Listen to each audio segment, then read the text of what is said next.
Kia ora and welcome everyone to our last webinar in our Sustainable Healthcare and Climate Health Aotearoa web series.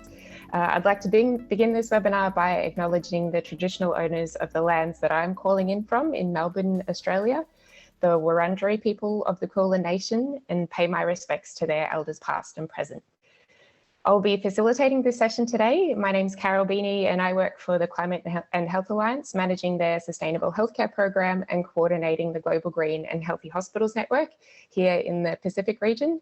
And I'm thrilled to introduce today's speaker, Dr Annette Bolton, who will be presenting on preparing for climate change impacts.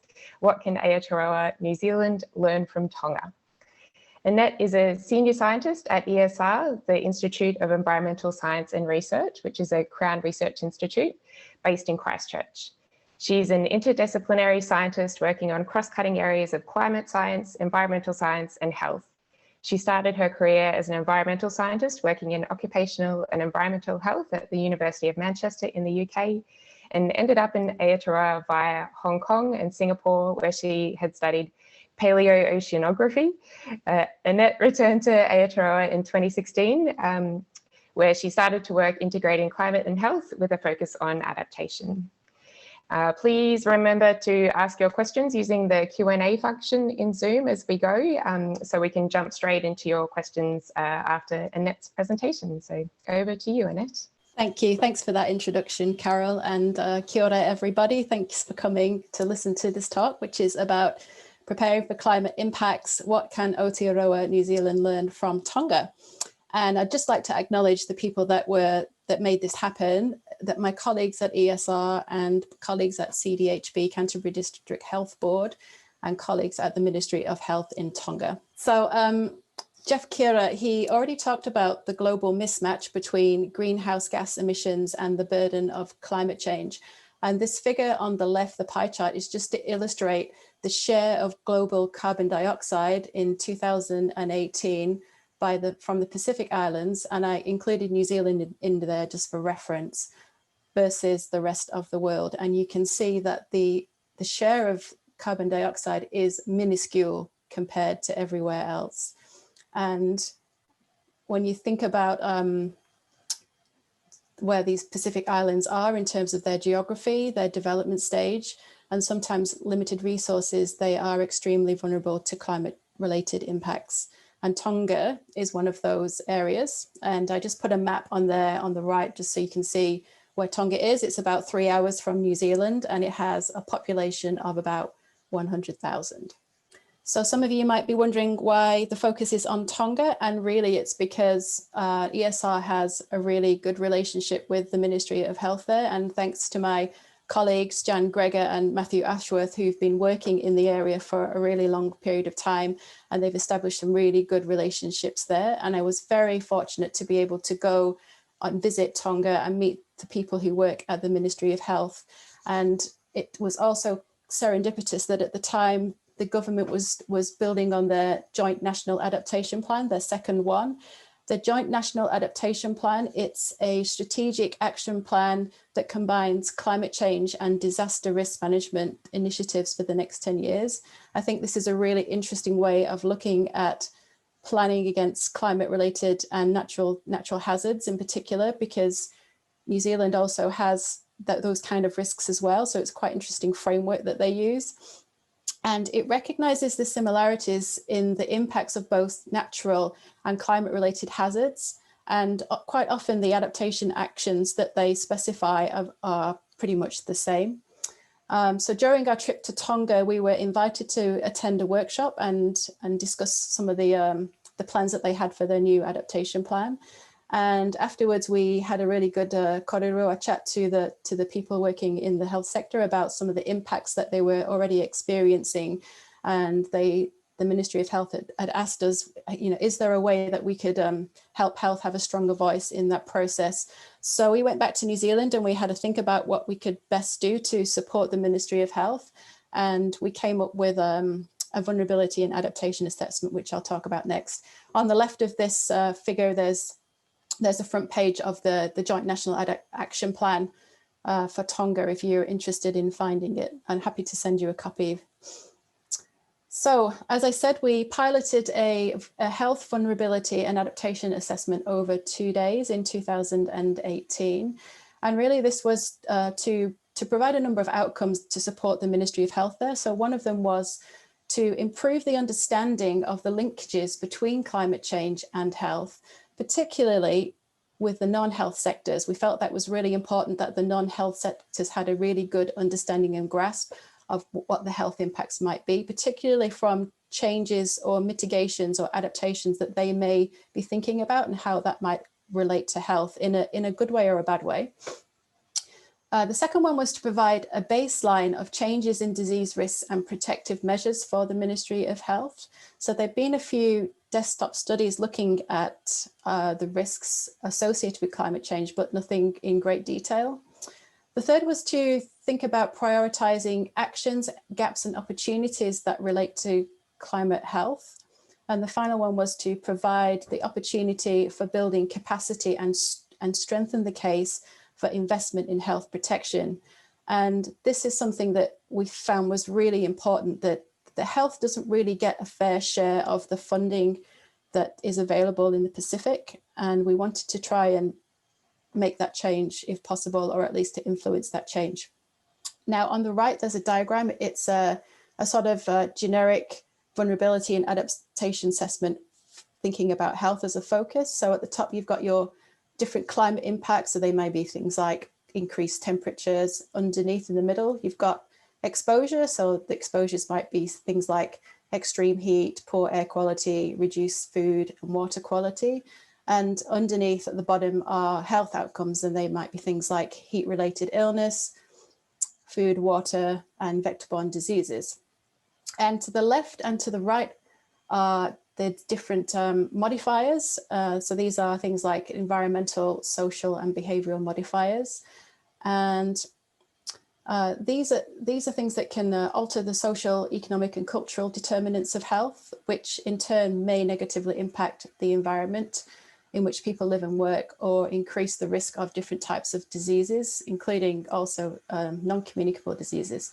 So understanding that relationship is really important. And I'm skipping quite a lot of detail here, I realize, because I don't have very much time, but if you're really interested, there's an open access paper that's linked there at the bottom right, that you can have a read about it in more if that's something that's of interest. And I'm very happy to send you a copy of the paper as well if you flick me an email. So how does that work in practice? So we were in country and we worked across a number of different sector experts. So we had people who worked in health, people who worked in climate change and meteorology, people who worked in infrastructure planning, community groups, NGOs. And over the 2-day workshop, we basically went through a lot of risk matrices, lots of risk assessments, and thought about different types of vulnerabilities, different types of communities that were vulnerable, and thought about the different types of adaptation options that would be available. And these sessions were facilitated by environmental health scientists from ESR, health protection officers, and it was co-led by the Ministry of Health in Tonga. And that was a really important aspect because we wanted to go for a sort of train the trainers approach, so that the Ministry of Health would have a really good grasp of the process and they would be able to do this again, so that the assessment would be a living document and it could be updated according to how often they felt that it needed to be done.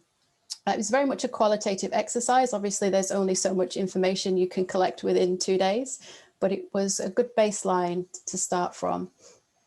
So just a couple of pictures here just to show you everybody at work. So top right is a breakout group that are filling in a risk matrix, and underneath is the senior health protection officer who's looking through and reviewing the adaptation options that they came out with at on the second day. So the vulnerability and adaptation assessment, it identified a number of health and health system impacts, and they were related to some of the physical changes in weather. And we looked at things that affected health directly, that affected the health system. So looking at hospitals and infrastructure and workforce, and also looked at the environmental impact on health. And so the darker the green, the more extreme the impact was, and the lighter the green, the less extreme. And a lot of these impacts were not very surprising, but some of them were. And we also came up with a series of adaptation options. And these are ones that I think are really interesting. So I'll just go through some of them. Adequate drinking water supply plus maintenance and security, especially on the outer islands. And I'm thinking about this from a comparison to New Zealand approach as well, because that's something that we've been thinking about is drinking water security and supply. We've had the Three Waters reform, and this is something that's obviously water security is very important. Underneath there, we've got linking health and climate data. There's not really a lot of climate and health data in the Pacific. The records that exist are quite short, and a lot of the health records are still paper-based, so it's really hard to link those two together. An interesting one, which was something that falls outside of the health sector, was resilient crops. And I know that some of the previous talks in the seminar series have discussed things like food security. So I think this is a really interesting one that's quite parallel to the things that are being discussed in Aotearoa. More shade is related to planning and increased temperatures, especially extreme temperatures, with a co-benefit of planting edible foods. Obviously, coconuts are very, very popular in the Pacific and a very useful resource. Training, so training in personal hygiene, the types of health impacts that may be expected on water consumption, because there's a lot of drought periods that happen, and storage and management. And an interesting one, which was ensuring that every village has an evacuation centre. So extreme events and natural hazards are occurring pretty often and more extreme. And this was something that they felt was really important. So that just gives you a flavour of some of the adaptation options that came up and how some of the other sectors need to sort of understand what those health impacts are and how to work together to develop what those adaptation options might look like. Another interesting one on the right, these were the strategies with, they weren't the top scores, but they were still quite high scores. And I just wanted to point out one about building codes, because there's two there. There's two about building codes, enforcing the building code in relation to flooding and updating the building code in terms of ventilation. And I think there's been so much discussion in New Zealand about the building code and whether it's adequate at all, and also whether our buildings need to become more climate resilient and sustainable. So I think that's something that's quite interesting. So what did we learn from the vulnerability and adaptation assessment? We learned heaps. And it was really hard trying to put it into 4 bullet points, but here's what we have. So the first one, multiple stakeholders, they need to be involved in the process and the planning of climate-related health adaptation planning. It's really important that all the different types of sectors involved in climate change have a sense of what the health impacts might look like and how they can actually play a role in determining what those might be. The resources are required to collect and manage data so that we can actually start monitoring what's happening. And that could be data in the health space, in the meteorological space, and in the environmental space. And that is a big challenge. And I think it's a challenge in New Zealand as well. Many opportunities lie outside of the health sector. Some sector adaptation could provide co-health and well-being benefits, such as improving food and water security and reducing other health burdens, such as non-communicable diseases. And climate change adaptation actions will have more benefits the sooner that they are implemented. I think that's another really important one for New Zealand to think about as well. So I just wanted to show a slide about what those costs might be of adaptation, which is something that pops up a lot in discussions. And there's a really interesting report by the International Monetary Fund that came out a few months ago. And they calculated how much it would cost for Tonga to meet their Sustainable Development Goal targets and reach climate resilience by 2030. And you can see in green, health is by far the biggest in terms of investment required, and quite a significant proportion of the GDP as well. And in that report, they say that investment in public health services, including the provision of medical goods and personnel to monitor and control climate risks and react to health emergencies, was really important. And I don't know what that looks like for New Zealand. I'd really like to see the numbers, but you can see whatever we decide to do is going to cost money, but it will cost more if we do nothing. So what lessons can we in New Zealand learn from Tonga? Well, we know that climate change will make natural hazards worse, and our population lives in places that are at risk to natural hazards. Our economy, like Tonga, relies on agriculture and services such as tourism, and our infrastructure and public services need to be climate resilient. New Zealand is working towards a national climate change adaptation plan, which has a human focus, a human domain, which includes health as part of that. Tonga are already on their second. We need to consider longer term adaptation horizons and transformational responses. We need to start thinking more long term. Climate change adaptation can support the reduction of other health impacts. Health has a strong role to play in climate adaptation planning and response, and we need to support our Pacific neighbours and communities now and in the future. They are going to be facing far worse challenges than we are, and we need to be able to accommodate them in whatever way we can and support them in whatever way we can. And I think that's my last slide, and I hope you have lots of questions. So kia ora malo apito, which is thank you very much in Tongan. And just a quick putting it out there, I'd love to hear your thoughts. If you're interested in climate health related adaptation planning, please flick me an email. And I'm also, I'm also working on health sector waste minimization. So I'd like to hear from you if you had any thoughts on that too. Thank you very much. Thank you so much, Annette, for all this important work that you're doing, and so clearly presenting what you've learned from Tonga and what New Zealand and others in other parts of the world can learn as well. Some questions coming through. Gary Walker asked if any of the Sustainable Development Goals are featured in any of the strategies or thoughts, and which are the priority goals? No, we were very aware that the Sustainable Development Goals were not included in there, but they're included in the Joint National Adaptation Plan. And one of the important features is mainstreaming sector-specific plans within the national plans, and the Sustainable Development Goals are included as part of the Joint National Adaptation Plan, and so they can be linked in that way, if that makes sense.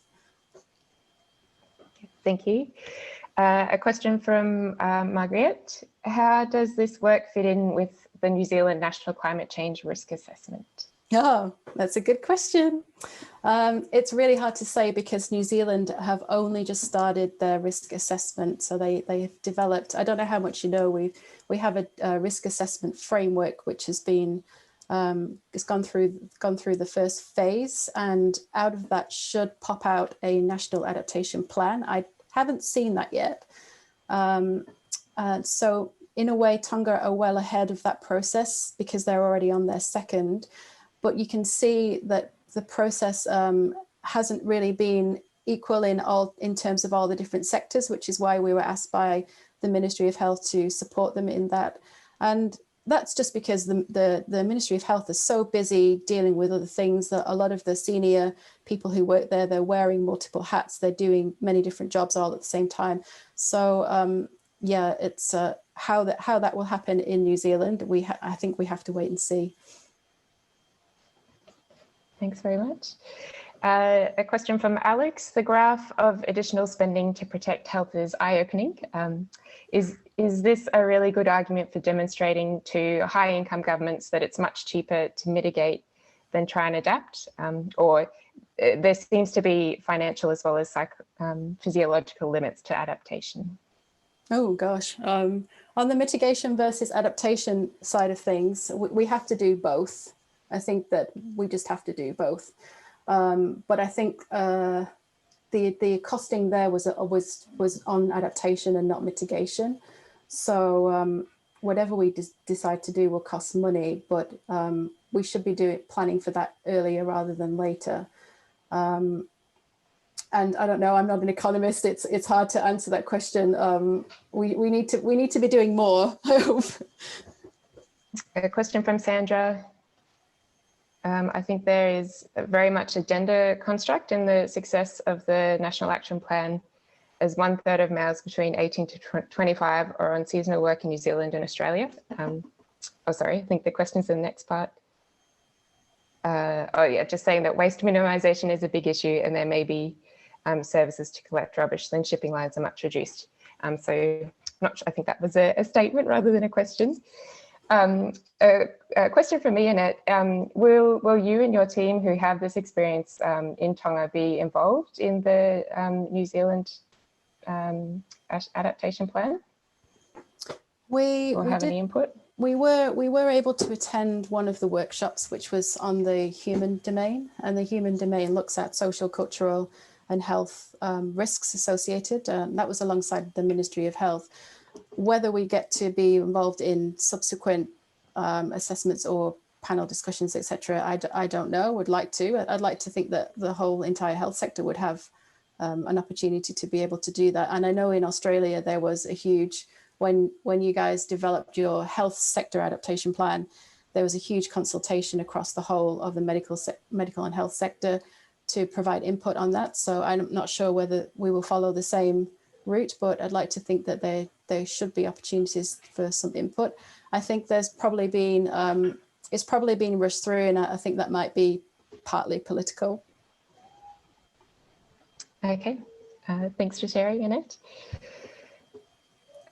So Brian says he's a representative on the Global Psychology Alliance and convenes the Asia Pacific Climate Action Working Group. And he's wondering if you can identify Pacifica climate health contacts or climate health groups we could liaise with.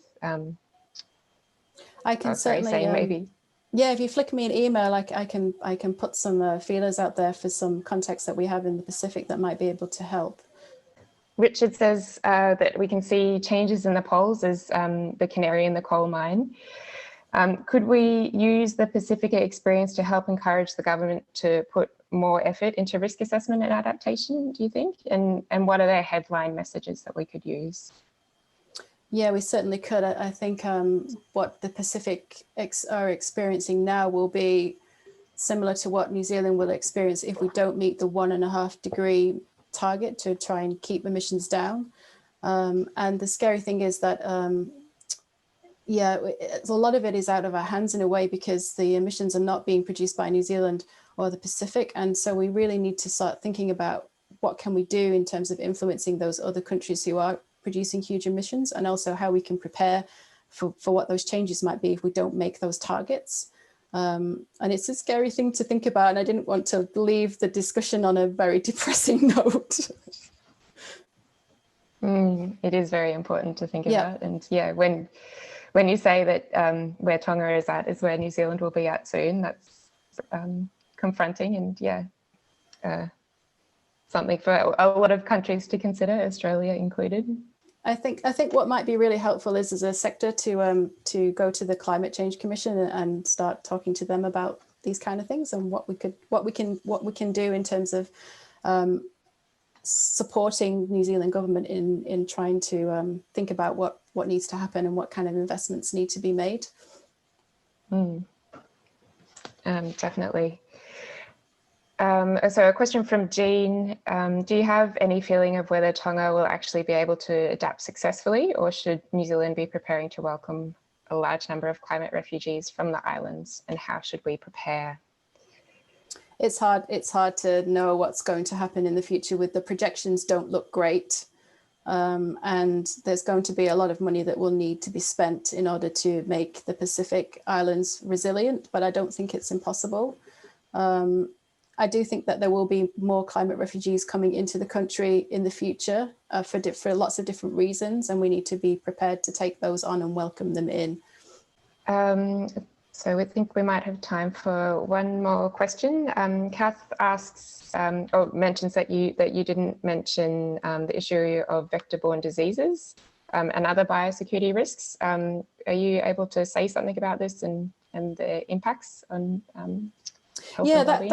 Yeah, it's a really good point. It is in the vulnerability and adaptation assessment, so it definitely was picked up there. I think that maybe it wasn't really seen as a high priority, because I think the experiences of the extreme events seem to stay more in terms of how long it takes to recover from those types of disasters. And if you think about it, Tonga and some of the other islands, they're constantly being bombarded by all of these different storms, and they've had earthquakes, they get lots of flooding, so they're constantly recovering and re-recovering. And dengue fever and Zika, they're sort of like just there all the time as well. So I think the emphasis has been more on how to build resilient systems for the more extreme events, rather than the vector-borne diseases. Although Tonga seems to do pretty good when it comes to managing vector-borne diseases. So they, at least from what I've seen, the environmental group over there, they do a lot of work trying to educate people to try and clean up rubbish after it's been raining. They do a lot of work trying to reduce the larval production emerging into adult mosquito stages. So that there's a lot of work that's being done, and I think a lot of work that we could learn from if that ever happens in New Zealand. Hope not. More lessons to learn for all of us. Thank you so much, Annette, for presenting today and giving up your time and answering all of our questions. Thanks also to each of you that are listening in for your interest in this web series, and thank you also for whatever you might be doing to improve healthcare sustainability and address climate change. It's been a real pleasure organising this web series with all of my committee colleagues, and a big thank you to University of Otago for your help and support running this web series. We plan to run a Sustainable Healthcare and Climate Health conference next year in June, with options to attend in person or online, depending, of course, on what happens with COVID-19. So everybody who has registered for this web series will get a notification when the 2020 conference details are announced. So take care, everyone, and hope to see you in June.